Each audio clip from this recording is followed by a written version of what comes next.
akan bersama-sama mendengarkan kebenaran firman Tuhan yang akan disampaikan oleh hambanya. Sebelumnya kita akan berdua firman Tuhan. Silakan Ibu Santi Simanjuntak.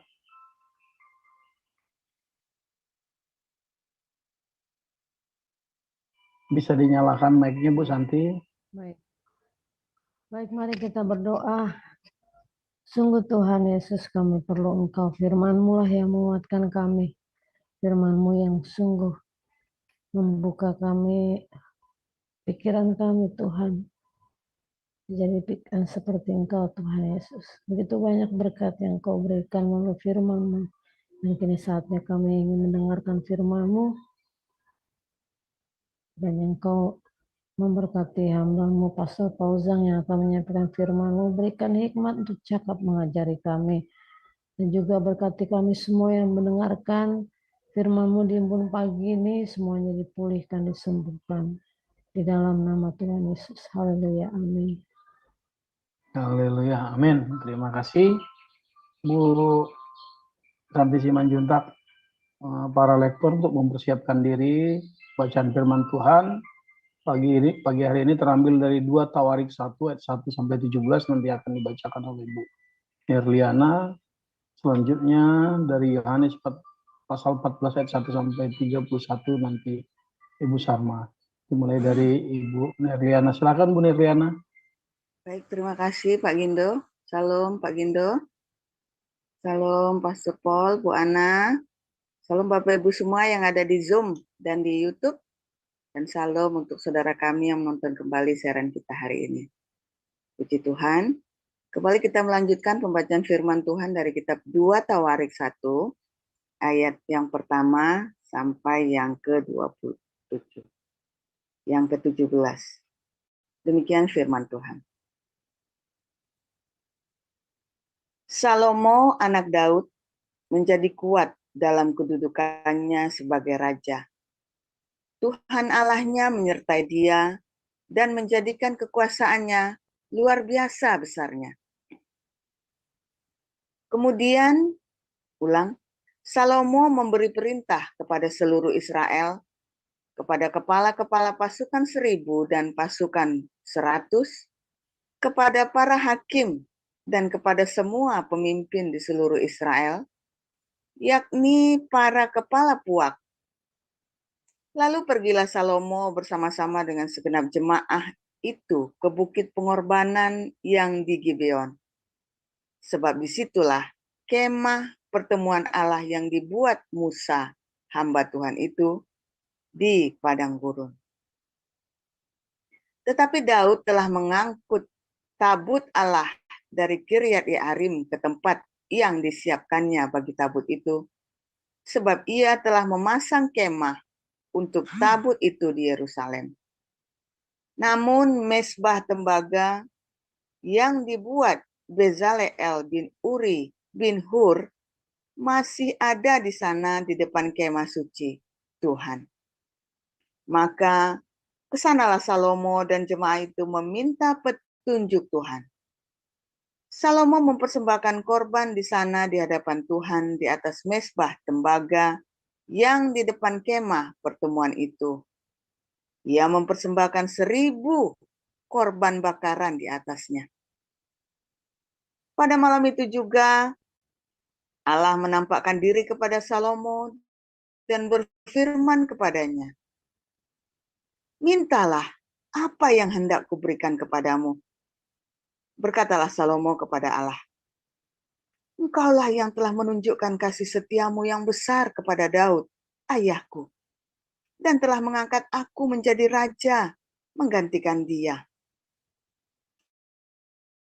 Maka sekarang, ya Tuhan Allah, tunjukkanlah keteguhan janjimu kepada Daud ayahku. Sebab engkaulah yang telah mengangkat aku menjadi raja atas suatu bangsa yang banyaknya seperti debu tanah. Berilah sekarang kepadaku hikmat dan pengertian, supaya aku dapat keluar dan masuk sebagai pemimpin bangsa ini. Sebab siapakah yang dapat menghakimi umatmu yang besar ini?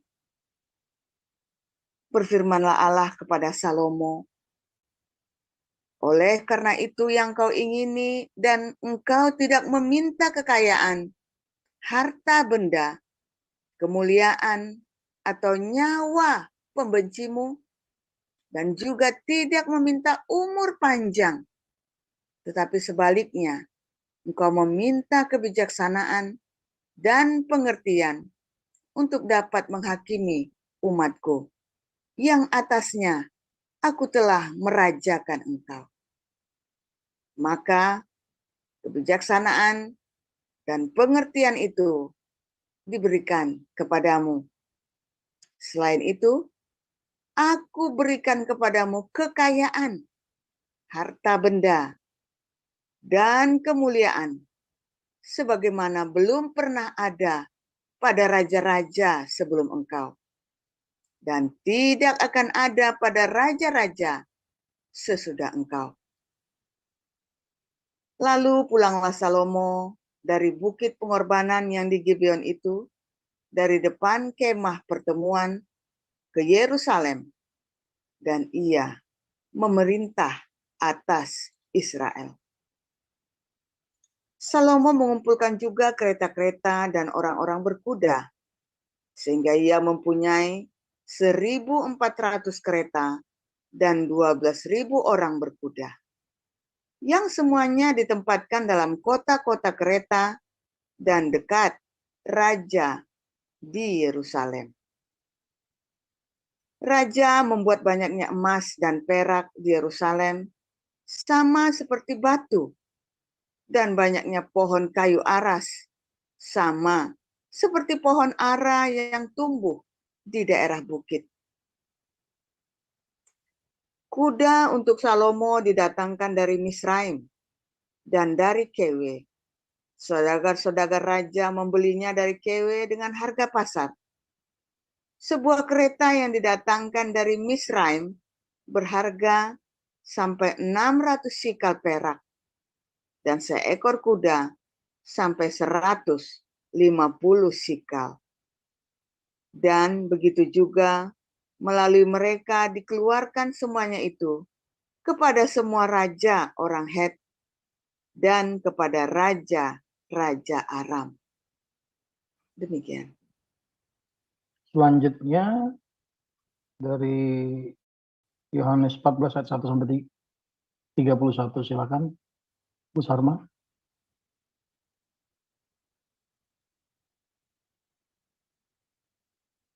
Bisa dibuka mic-nya Bu Sarma.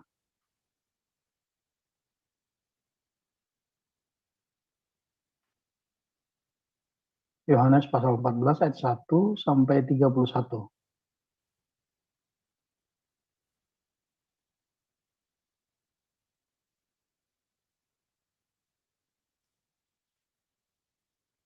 Ibu Sarma.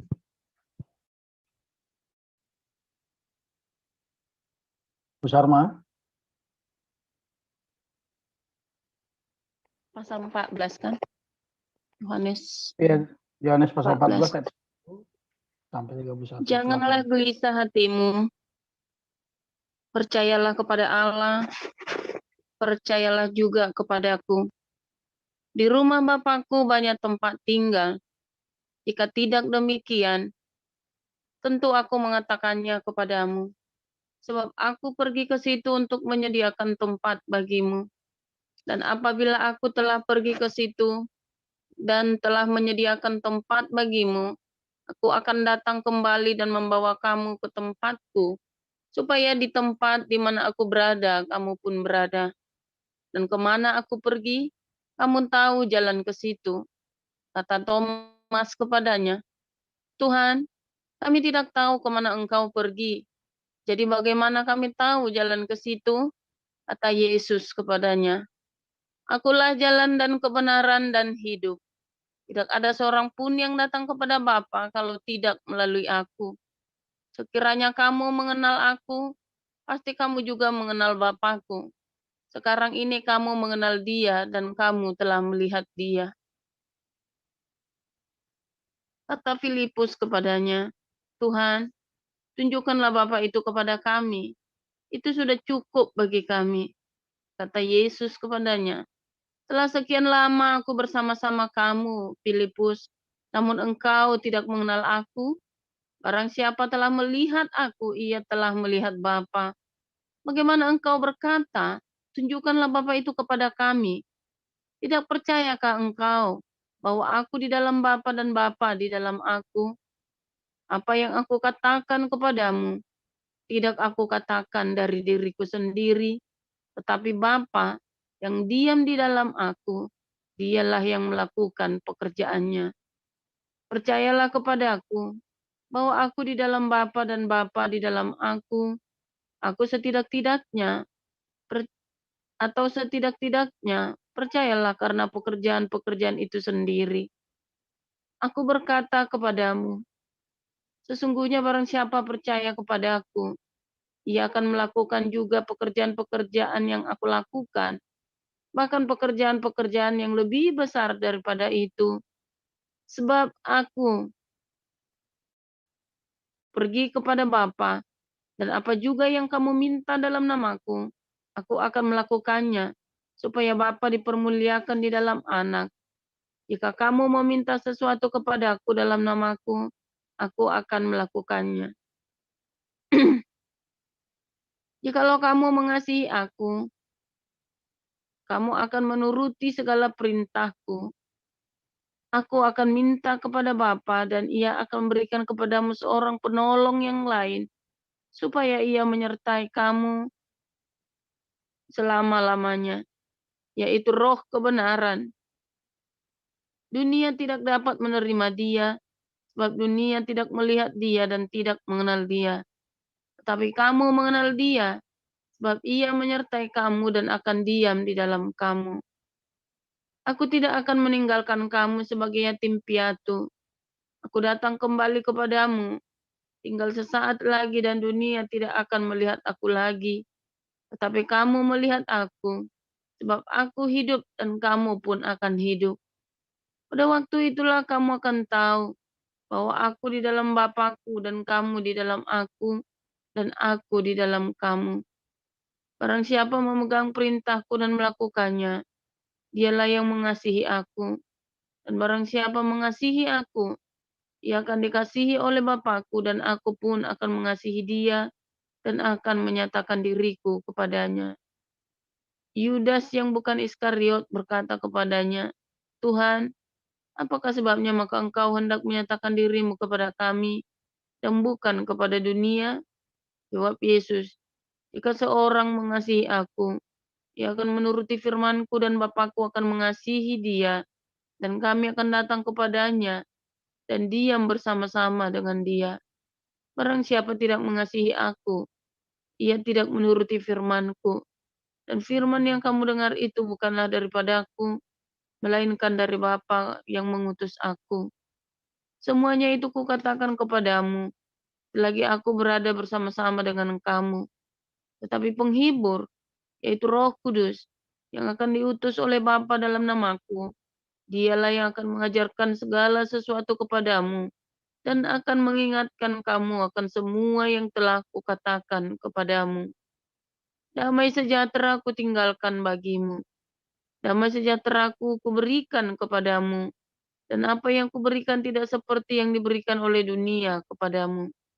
Janganlah gelisah dan gentar hatimu. Kamu telah mendengar bahwa aku telah berkata kepadamu, aku pergi, tetapi aku datang kembali kepadamu. Sekiranya kamu mengasihi aku, kamu tentu akan bersuka cita, karena aku pergi kepada Bapa-Ku, sebab Bapa lebih besar daripada aku. Dan sekarang juga aku mengatakannya kepadamu sebelum hal itu terjadi, supaya kamu percaya apabila hal itu terjadi. Tidak banyak lagi aku berkata-kata dengan kamu, sebab penguasa dunia ini datang, dan ia tidak berkuasa sedikit pun atas diriku.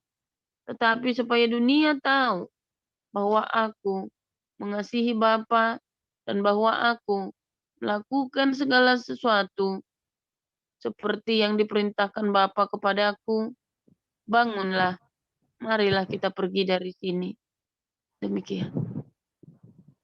Terima kasih Pak Yuda, Bu Nerliana, dan Bu Sarma. Firman Tuhan pagi ini judul bonus dari doa yang akan langsung disampaikan oleh Gembala kita Pastor Paul.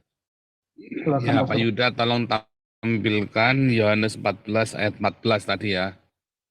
Yohanes 14 ayat 14. Nah, ini bagus sekali ya. Yohanes 14 ayat 14. Ya, firman Tuhan selalu baru setiap hari bagi kita semua yang selalu menanti-nantikannya. Ya, Saudara ya, orang yang berdoa dan berdoa dengan benar, dia bukan saja mendapat jawaban doanya, tetapi mendapat bonus dari doa itu, Saudara. Beneran, Saudara ya. Jika kamu meminta sesuatu kepadaku dalam namaku, aku akan melakukannya. Minta kepada Yesus di dalam nama Yesus. Yang lainnya bilang minta ke Bapak-Bapak, minta kepada Bapak dalam namaku. Tapi satu-satunya ini minta kepadaku dalam namaku. Ya, ini satu-satunya ayat, Saudara ya. Anda disuruh minta kepada Yesus langsung di dalam nama Yesus. Wah, ini jadi oneness nih, Saudara ya. Kalau minta kepada Bapa dalam nama Yesus itu Trinitas. Ya, begitu Anda minta kepadaku dalam namaku, wah itu jadi oneness. Bingung kan, Saudara. Makanya jangan suka ribut oneness Trinitas, ya. Alkitab cerita tentang Trinitas, Alkitab juga cerita tentang oneness. Sama saja, Saudara. Tergantung dari mana Anda perspektifnya, ya. Cuma saya kasih tahu Anda ya, ketika Anda cerita ribut oneness Trinitas, Anda tidak akan mendapat jawaban doamu, Saudara. Anda berdoalah sampai muntah darah di dalam nama Trinitas. Anda muntah darah sampai muntah darah, berdoa sampai mencet-mencet di dalam nama oneness. Nggak akan dikabulkan, Saudara. Kenapa doa-doa saya dikabulkan oleh Tuhan? Kenapa, Saudara? Saya tidak pernah minta berdoa musuh-musuh saya, orang-orang yang menjelek-jelekan saya pada hancur. Tapi mereka semua pada remuk sendiri, Saudara ya. Saya nggak pernah minta mereka diremukkan. Dan bahkan saya sedih ketika mereka dihancurkan. Saya menawarkan bantuan. Dengan tulus, Saudara ya. Agustan aja kita bantu dengan tulus, apalagi sama-sama orang Kristen. Agustan aja kita bantu, tapi kan nggak mau, ya kan? Saudara, doa yang paling menyedihkan, tetapi bisa dijawab Tuhan. Ketika Anda minta musuh-musuhmu hancur. Saudara. Saya mengalaminya sendiri, saya puasa 40 hari 40 malam. Kalau saya suruh ngulangin lagi, mungkin nggak kuat, Saudara. Sekali-kalinya seumur hidup saya puasa 40 hari 40 malam, nggak makan, nggak minum, Saudara ya. Itu udah rasanya ya, nyawanya itu mau dicabut dari badannya, Saudara ya. Antara hidup dan mati itu. Saking pahitnya hati itu, Saudara ya. Saking marahnya, saking pahitnya itu hati, Saudara. Puasa 40 hari 40 malam itu, apa yang saya puasa itu, saya kutukin semua musuh-musuh saya. Saya kutukin, Saudara. Jadi semua. Jadi persis seperti yang saya kutuk, seperti yang saya ucapkan. Orangnya tak samperin, tak omongin langsung. Jadi persis, Saudara, yang saya ngomong. Apakah saya bangga? Sedih, Saudara. Hari ini kalau saya tengok ke belakang, saya bilang, kenapa saya puasa 40 hari 40 malam buat ngutukin musuh-musuh saya? Tuhan kasih, waktu itu ya kasih begitu luar biasa kemampuan untuk berdoa puasa 40 hari 40 malam. Coba kalau saya doanya yang lain, dikabulkan juga kan? Nggak mungkin ada doa 40 hari 40 malam Tuhan nggak kabulkan, itu nggak mungkin, Saudara. Itu udah kayak mau mati, Saudara ya. Nyawanya dicabut dari raganya. Begitu saya selesai puasa, saya makan, masuk ke klinik, Saudara ya, masuk ke rumah sakit. masuk KO, Saudara, knock out. Memang ngeri ya puasa 40 hari 40 malam itu. Opa saya ya melakukannya dan mati, Saudara ya. Opa saya meninggal. Jadi waktu puasa 40 hari 40 malam itu, ya opa saya itu ada di sumur ya, kan sumurnya zaman dulu, sumurnya orang Tionghoa lama-lama itu ya kan, besar-besar sumurnya, Saudara ya. Meninggal di sumur itu, dia duduk di sumur, dia duduk begitu, Saudara ya. 40 hari 40 malam, lalu dia punya saudara seperguruan juga sama, bisa nyambung ya. Dua-duanya mati di hari yang sama, hanya beda jam saja, Saudara. Puasa 40 hari 40 malam mati, Saudara. Waktu itu saya jalanin puasa 40 hari 40 malam, saya bilang mau mati-mati yo. Orang pahit hati saya, saudara ya. Tapi yang saya doakan adalah kutuk semua, saudara ya. Tidak ada doa berkat sama sekali. Saya doa semuanya kutuk semua, saya doa. Loh, gila, saudara ya. Dan memang terjadi persis, saudara. Tetapi itu kan sangat bodoh sekali kalau dipikir-pikir. Ada nggak Anda yang begitu?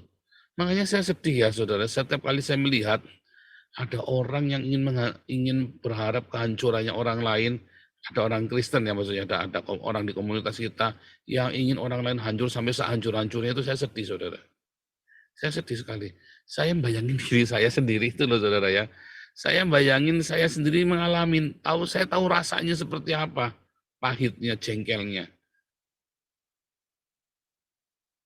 Nah, makanya Tuhan bilang sama Salomo, kenapa kamu tidak mengharapkan nyawa musuh-musuhmu, pembalasan kepada orang-orang yang membenci kamu. Salomo nggak berdoa buat itu, saudara. Luar biasa sekali ya, saudara. Oh, banyak yang nggak suka Salomo, kakak adiknya dia kan, anak-anaknya Daud yang lain kan memusuhi Salomo, saudara. Tapi Salomo nggak minta. Banyak yang tidak suka karena Salomo ini kan langsung mancal saja, saudara.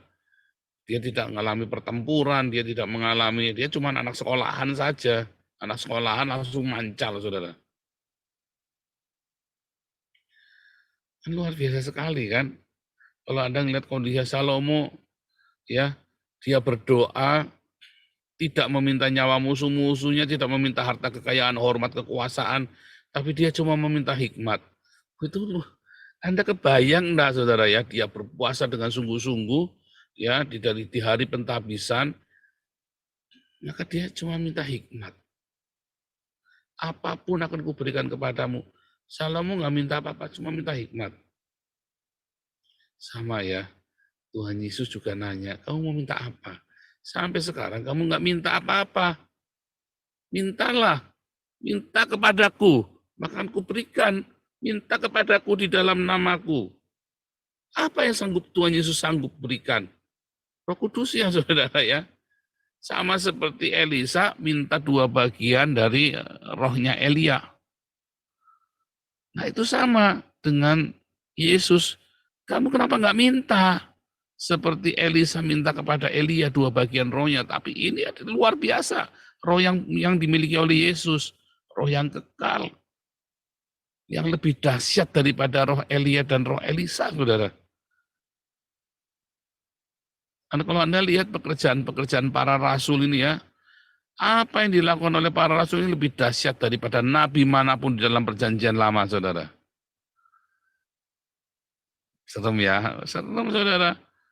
Saya nggak lagi cerita mau jadi Superman, mau jadi apa namanya Thor, mau jadi superhero Marvel, enggak. Saudara. Saya lagi cerita bagaimana hikmat atau Roh Kudus yang memberi hikmat, roh hikmat ini, saudara, ada pada kita. Roh Kudus yang manis dan lembut ini, yang sebetulnya menjadi fokus dari doa kita setiap hari. Tuhan, tolong, supaya aku dipimpin oleh Roh Kudus. Itulah yang menjadi doa kita, supaya Anda bisa meresponi setiap fitnahan-fitnahan, supaya Anda bisa meresponi setiap tekanan-tekanan dalam kehidupan. Coba Anda di hari ini doanya apa? Saya ngalamin dalam kepanikan, saya doanya minta supaya musuh-musuh saya dihancurkan, saya minta supaya saya punya ini, punya itu. Tetapi saudara, ada doa yang menjadi doa wajib, dan Tuhan senang kalau kita minta doa, kalau kita doakan hal ini, yaitu minta bagian, minta rohnya, saudara. Minta Roh Kudus yang memenuhi hidup kita. Memenuhi bukan cuma diberi Roh Kudus ya, tetapi kita setiap orang Islam pun punya Roh Allah di dalamnya. Kalau nggak mati, saudara ya. Tetapi kita mau dipenuhi oleh Roh Kudusnya itu, saudara. Kita minta supaya Roh Kudus Yesus itu memenuhi hidup kita. Senantiasa setiap hari. Itu yang menjadi doa kita. Masalahnya Anda minta kadang-kadang mintanya buat retorika ya, mintanya basa-basi. Kenapa mintanya basa-basi? Ya Anda minta Tuhan Roh Kudus penuhi kami. Tetap Roh Kudus penuhi kami, Anda tetap bikin cabul, Anda tetap membenci. Jangan dong. Roh Kudus penuhi kami, Roh Kudus penuhi kami dengan sungguh hati, saudara. Karena ketika Roh Kudus benar-benar memenuhi hidupmu, wah itu luar biasa sekali hidup kita, saudara ya.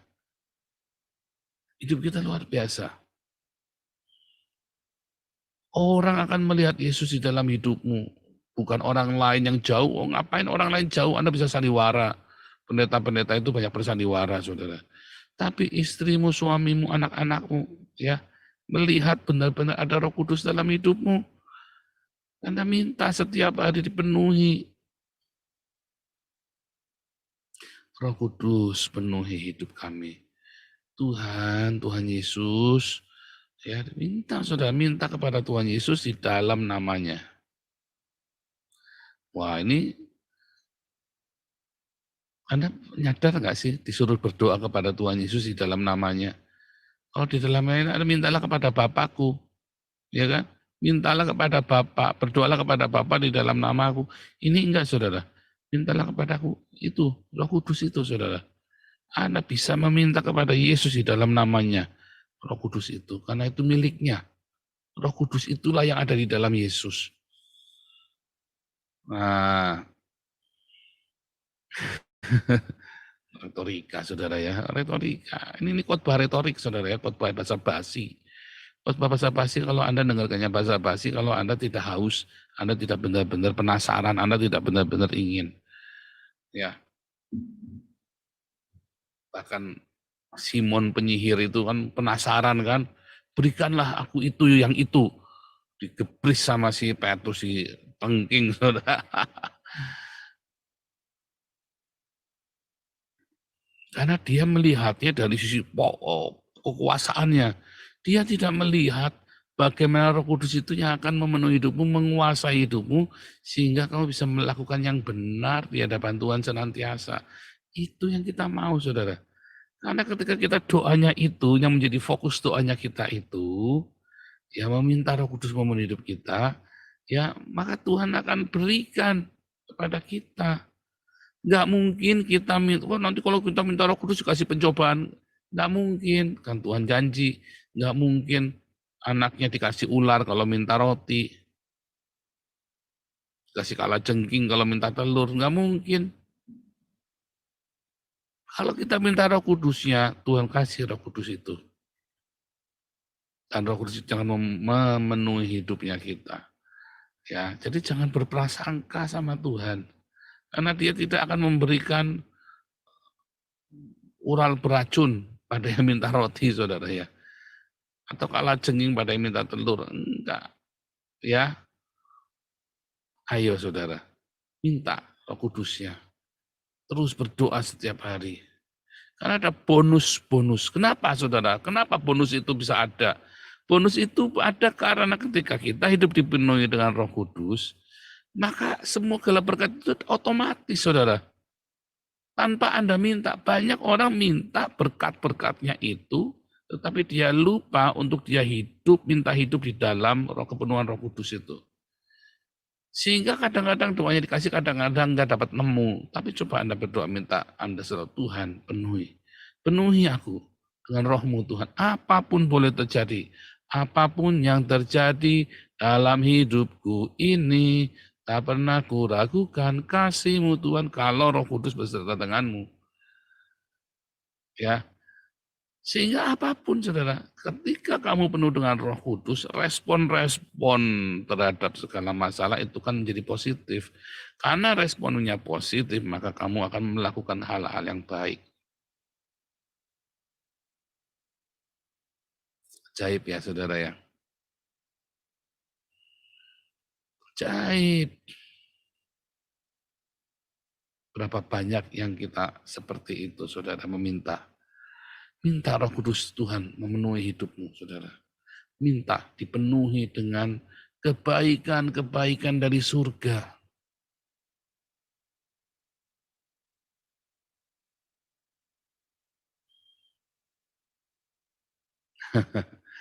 Bukan retorika, saudara ya. Kalau Anda retorika nggak dikasih. Pertanyakan seberapa kamu ingin memintanya. Kalau perlu puasa. Jangan puasa untuk minta musuh-musuhmu hancur. Berpuasalah supaya Roh Kudus memenuhi hidupmu. Akhirnya saya mengalami kesempatan yang kedua, saya puasa setahun. Tetapi kali ini tidak full ya, hanya makan sehari sekali, saudara ya. Saya berdoa, apapun Tuhan boleh terjadi dalam hidupmu. Yang penting jangan lepaskan aku dari tanganmu. Kami berdoa cuma itu setiap hari, apapun Tuhan boleh terjadi dalam hidupku. Yang penting jangan aku lepas dari kasih-Mu. Terus itu Tuhan. Saya nggak minta kaya, saya nggak minta musuh-musuh saya dihancurkan, saya nggak minta ini, nggak minta itu, saudara. Tetapi apa yang terjadi? Tuhan kasih pembelaan saudara, setiap hari. Pertamanya, diajar. Kalau gitu katanya kalau minta roti nggak dikasih ular. Loh, saya harus apapun kan saya bilang apapun boleh terjadi dalam hidupku Tuhan. Yang penting aku jangan lepas dari kasih-Mu. Dan benar selama saya diajar. Setiap saya dihajar itu akan jadi baik. Setiap saya dihajar itu jadi baik. Masalahnya Anda tekad enggak mau begitu, ditekadin enggak? Enggak, saudara. Banyak kita separuh hati, enggak ditekadin. Kalau sudah Anda minta sama Tuhan, yuk tekad bulat, apapun boleh terjadi Tuhan. Mau kelaparan, mau penderitaan, mau penghinaan, mau aniaya, mau apapun boleh terjadi Tuhan. Ya sudah habisin aja Tuhan. Ya, sekalipun hatiku dan dagingku habis lenyap, apapun habis lenyap. Ya, tapi engkau tetap gunung batuku dan engkau tetap Allahku. Kalau kita setiap hari udah harga mati seperti itu, saudara. Saudara tahu yang kami alami di Eropa itu lebih daripada yang kami bayangkan. Saya tahu nggak, saya ke Eropa itu sudah siap jadi tukang kebun, saudara. Apapun tak kerjain, saya sudah siap jadi tukang kebun. Ya di Jerman saya 6 bulan pertama, saya jadi tukang kebun, saudara ya. Motongin pohon gede-gede yang 30 meteran itu, saudara ya. Ya dibantu, saya juga nggak pernah, itu seumur-umur saya nggak pernah motong pohon. Saya masuk ke Belanda, saya sudah siap jadi tukang kebun. Apapun tak kerjain, saudara. Tapi Tuhan kasih yang jauh lebih baik. Ya, Tuhan kasih jauh yang lebih baik sehingga semua orang melihat, mereka melihatnya sesuatu yang positif. Mereka melihat ada penyertaan Tuhan dalam hidup kami, saudara.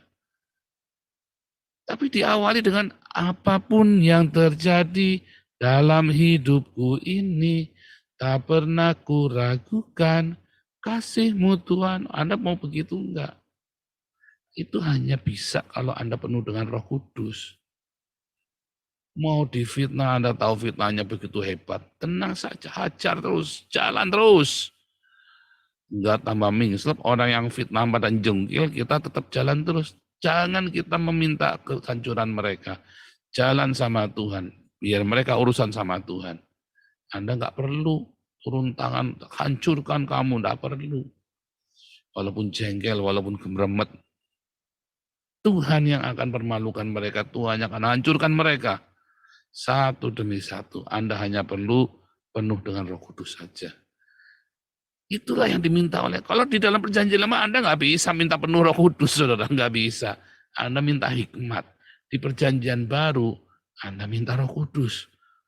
Ya, itu sesuatu yang berbeda antara roh hikmat. Ya, roh hikmat itu bagian karunia dari Roh Kudus. Roh Kudus itulah yang memberikan roh hikmat ini. Anda sekarang diberi otoritas, Anda diberi privilege, diberi keistimewaan di era perjanjian baru ini untuk meminta sumber dari hikmat itu. Roh Kudus itu, saudara. Yang sisanya itu bonus. Minta dengan benar, minta dengan tepat, jalani serius. Minta tiap hari, mintanya Anda minta yang tidak karu-karuan. Mintalah Roh Kudus, penuh dengan Roh Kudus. Bukannya sekaraba-raba, bukan. Roh Kudus beneran, bukannya sekaraba-raba itu. Ya, orang penuh Roh Kudus tidak selalu berbahasa roh, saudara ya. Jadi, taunya gimana Pak kita penuh Roh Kudus? Dari buahnya. Begitu kamu penelimpah dengan Roh Kudus, kamu akan tahu dari buahmu. Ada sukacita, ada kasih, sukacita, damai sejahtera, kebaikan, kemurahan, kelemahan lembutan, kesabaran, penguasaan, kesetiaan, penguasaan diri, saudara. Ya, bukannya sekaraba-raba itu bukan ya, bukan, jangan salah, saudara ya. Minta Roh Kudusnya. Ya, minta Roh Kudus di dalam nama Tuhan Yesus. Amin. Silakan, Bang Indo.